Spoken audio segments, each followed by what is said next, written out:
Historias Zona Cero. Historias pelopúnticas.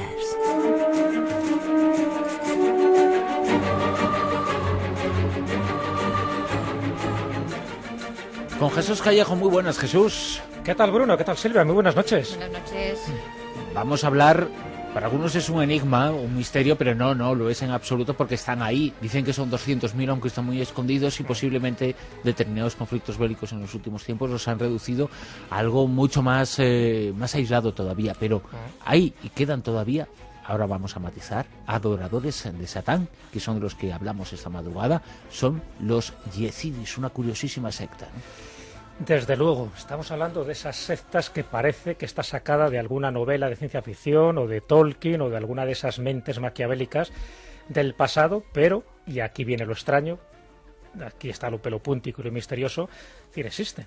Son personas que creen firmemente en una serie de ideario, de fe, de supersticiones, que se mantiene como religión, que está más o menos repartido en distintos países, entre ellos en Armenia, en Georgia, en Irán, en Rusia, también en Siria, en Turquía, a pesar de que hay una buena comunidad también en Alemania, unos 30.000.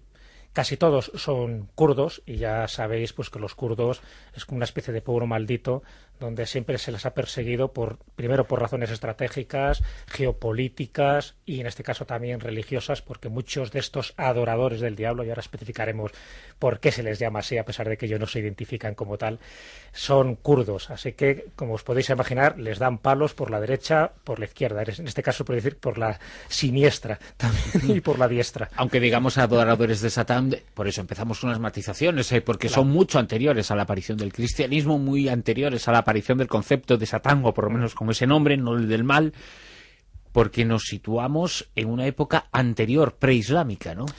Claro, exactamente. Estamos hablando de los yezidís, es una especie de escisión del Islam, pero no es tal cual, porque sería una herejía del Islam. O sea, ellos no creen en Alá como tal, a pesar de que sí saben que hay un Dios supremo, pero ellos no creen en ese Dios supremo. Ese Dios supremo sería alguien secundario. Ellos creen en Melek Taur, que para que nos entendamos dentro del concepto occidental sería Lucifer. De ahí viene un poco toda esa temática de Satán.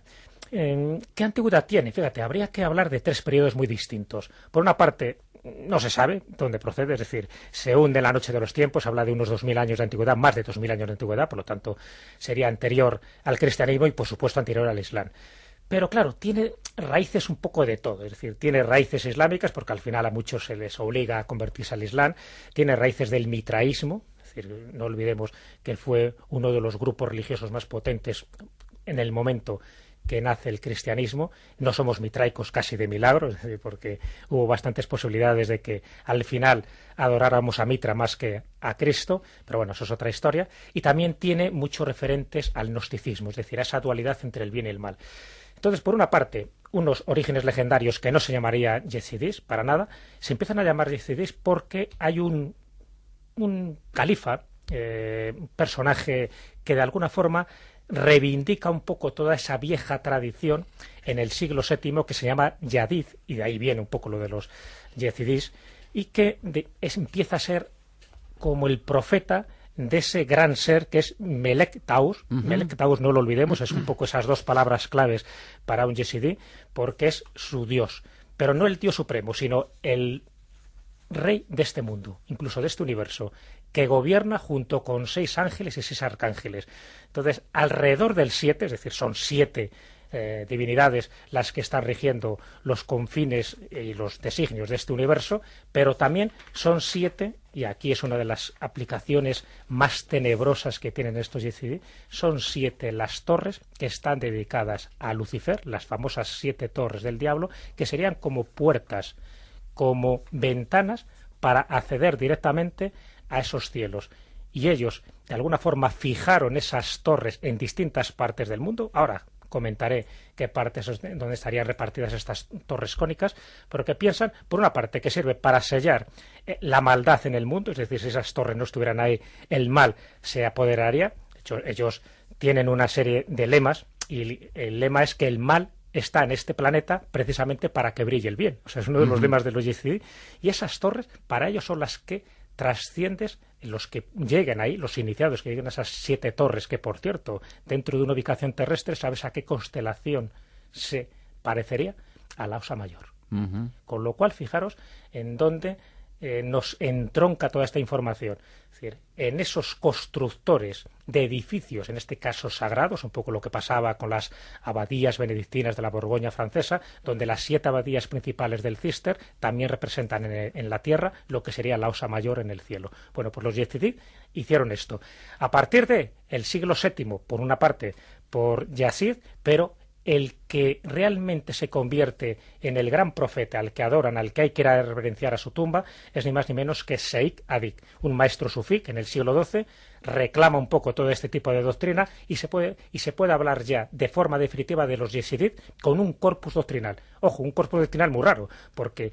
Que nadie equivoque el hecho de que digamos que sean adoradores de Satán y lo has matizado, esto no quiere decir que sean malas personas, ni vayan haciendo sacrificios por ahí, ni vayan quemando a los infieles, ¿no? Claro, no, ahora vamos a especificarlo. ¿Por qué les llaman adoradores de Satán? Claro, lo llaman sus enemigos. Es decir, en este caso el Islam. El Islam es que no les puede ni ver. Para ellos, para el Islam, estos son unos herejes, unos sátrapas, unos satánicos. Pero, ¿dónde viene lo de Satán? Bueno, por una parte, ellos entienden todo lo que es esa cosmología del ángel caído a su manera. Entonces, para que nos entendamos, ellos sí creen que hubo un Dios creador, ¿vale? Y hubo una serie de ángeles. Y uno de ellos, Melek Taus, pues se revela, pero no se revela, en fin, tal como lo cuenta el Génesis en la Biblia, sino sencillamente porque Dios le obliga a adorar a Adán, es decir, a un personaje que había hecho del polvo y del barro. Y entonces Melek Taus dice, yo no adoro a este personaje, Adán, ¿qué dices? Tú me has creado a mí de tu iluminación y yo no me voy a postrar de rodillas ante este ser inmundo que es Adán, que es el hombre. Así que, ¿qué hace Dios? Pues ala, una temporadita de 7000 años en el infierno. Allí el hombre llora y llora y llora, derrama tantas lágrimas que apaga el fuego del Averno, y al final Dios lo que hace es que ya pasa a un segundo plano y le nombra a Melek Taus príncipe y señor de este planeta, es decir, Lucifer, el portador de la luz. De hecho, incluso si nos quitamos prejuicios y repasamos cuáles son los inicios y las cosas que marcaba el comportamiento de Lucifer, luego no es tan malo. En realidad es la parte de los hombres que se revela ante las ordenanzas y ante las leyes. Y de hecho Melek Taus, una de sus características o su característica fundamental es que estaba hecho para no inclinarse ante nadie. Claro, exactamente, de ahí viene la rebeldía. Pues digo que dan un matiz totalmente distinto a lo que se dice, tanto en el Génesis de la Biblia como en el libro de Enoc, donde también se relata con pelos y señales toda esa rebelión luciferina, bueno, pues sencillamente por una cuestión de poder. Es decir, porque en el fondo, tal como se relata en esos viejos textos, todos tenían una participación parecida. Pero bueno, sí que hay sus más y sus menos. Sencillamente no se quieren postrar, ellos siguen siendo portadores de la luz, y ahí viene lo de Lucifer, pero claro, uno de los nombres que recibe también Melek Taus es el de Saitán. Y Saitán, claro, rápidamente empezaron a decir, pues es Satán. Totalmente incorrecto, pero entre que es el ángel vanidoso, como también se le llama, el señor del crepúsculo, como también se le llama, todo eso lo juntas, y para colmo, ¿sabéis cuál es el símbolo, el prototipo, cómo se le adora a Melek Taus? Como un pavo real. Y entonces el pavo real, para todos aquellos detractores de esta religión, el pavo real piensan que es una simbología de Satán. Entonces, claro, si metes por una parte el ángel caído, Lucifer, Saitán, pues ahí tienes una mezcla, un totum revolutum, que por eso se dice que son adoradores de Satán, pero nada más lejos de la realidad. Es decir, sí que adoran a una entidad muy parecida a los gnósticos, que consideran que es el príncipe de este mundo. De hecho, hay muchas similitudes entre gnósticos, porque el esoterismo de los yezidis es muy marcado, como era marcado el esoterismo de los gnósticos. Hay muchísimo tiempo de diferencia entre un credo y otro, pero seguramente si enlazáramos y tuviéramos la posibilidad de hacer un árbol genealógico, ¿no?, de las creencias y de las filosofías de unos y de otros, iba a haber muchos puntos en común reales en tiempos pasados.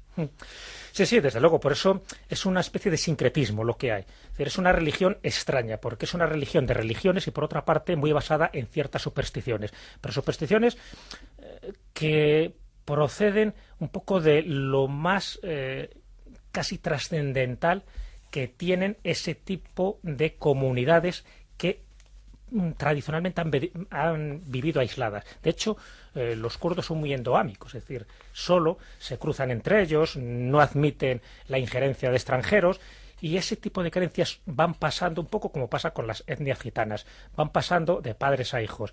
Claro, ¿eso qué indica? Por una parte tiene ese factor positivo de que entre ellos se lo cuecen, se lo comen y se preservan con más integridad estas tradiciones, pero por otra parte pues llegan a extremos que hoy por hoy, en pleno siglo XXI, sí que nos parecen bastante vetustos. Por ejemplo, a las mujeres les está prohibido aprender a leer y escribir. Es cierto que las mujeres tienen una cierta libertad, no demasiado, ¿no? El adulterio femenino está consentido siempre y cuando el marido lo consienta, es decir, que dé su aprobación. Bueno, es una libertad muy relativa. No se cortan los bigotes, es muy característico ver a los yezidís kurdos con esos bigotes. Esos da igual mostachos. que sea una libertad muy relativa, se la toman todas. Se las toman todas, ¿no? Bueno, pero existe el divorcio, o sea que por lo menos sí que hay... Fíjate que no está en las culturas que le atacan, como la islámica, o no está en algunos países de la cultura islámica. Sí, pero la mujer está en un segundo plano en los yezidís, eso es una cosa... Pero como en el Islam, ¿eh? Como en el Islam, claro. En ese sentido sí que han adoptado ciertas cosas de ellos.